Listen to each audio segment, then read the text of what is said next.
Well, Christian Kirk left via free agency. Yeah. Andy Isabella's been a major disappointment. Otherwise, they wouldn't have had to trade for Hollywood Brown, who basically takes Isabella's spot in the lineup. Much, right. But now you don't have DeAndre Hopkins. You do have Rondale Moore, who's an ascending young player, Yep. they hope. A.J. Green is back. But you got 6 games you got to get through now without DeAndre Hopkins. And I know Kyler Murray was very excited about the arrival of Hollywood Brown because you pair him up with DeAndre Hopkins. Well, no, you don't. So, and they do have Zach Ertz. It's easy to forget about that, but they acquired him in a trade last year and they re-signed him. So they do have some weapons. They do have some options. But, and see, because it's only 6 games, if it was like full season, you'd say, well, we'll just go get Julio Jones or something like that. What do you do to get through 6 weeks? I think you just, you treat it like he's injured to start the year.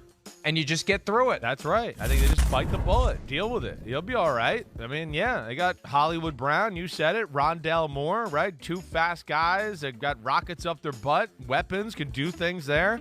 You know, you talked about Ertz and A.J. Green. They just drafted maybe the best pass-catching tight end in the draft in Trey McBride out of Colorado State. So there's still options. There's no doubt. It stinks because Hopkins is that guy we talk about a lot, Mike. I mean, you're seeing that on these highlights. Oh, wait, everybody's covered. Everybody's covered. Oh, let me just put it up in a spot to this guy, right? And then he just goes up and gets it with these unbelievable hands. That's where he's special. He is the one size guy they can use. Back shoulder, jump ball. Oh, it's a blitz. Let me just throw it up. DeAndre goes and gets it. And that's where he is special and has great value to the team. But I think they can weather the storm without him for 6 weeks. I do. I don't think it's going to be like a game changer. Stinks. But like you said, I think there's enough talent to go around to where they can make this work like it's an injury. James Conner also contributed to the passing game last year. He had 37 receptions on 39 targets. That's amazing. I guess when it's short passes, that happens. But that's still a high percentage of connecting between quarterback and running back. 375 yards added to the mix, and they brought him back on a new contract as well. So they're going to have the work cut out for him because DeAndre Hopkins is still a dominant receiver. And I don't know what the future is for him in Arizona. He's getting toward the end of his contract, and the reality is that there are plenty of great receivers every year, and they can go out and draft a replacement. But Hollywood Brown, Rondale Moore, Zach Ertz, A.J. Green, and maybe they'll find somebody else. But the problem is you have that somebody else when DeAndre Hopkins comes back. Yeah, It's only 6 games. If it's 17 games, it's a different analysis. If it's 6 games, you just got to figure out how to get through it. That's right. Get through it. So what? Go on. They got a lot of studs. I mean, we saw them win a lot of games last year, even with their defense making plays and turnovers. So they got a lot of playmakers across the board. And yeah, it's an early season injury. He'll be like just rolling into prime shape and prime playing form right around. You get around Thanksgiving, December, right when you want him.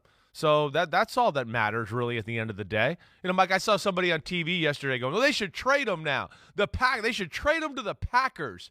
And I went, what?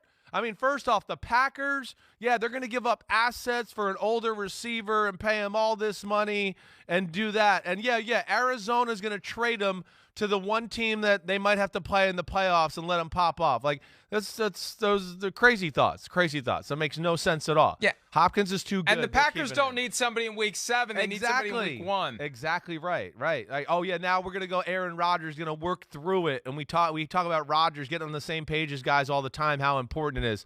I mean, that's just not in their DNA. That would be crazy from the Cardinals standpoint. It would be crazy from everybody's standpoint. Nothing's all of a sudden, here. though. Right. All of a sudden, the schedule release becomes critical for the Cardinals. Oh, it does a little, no question. As Pete pointed out, yeah. Because who do you get those 6 games?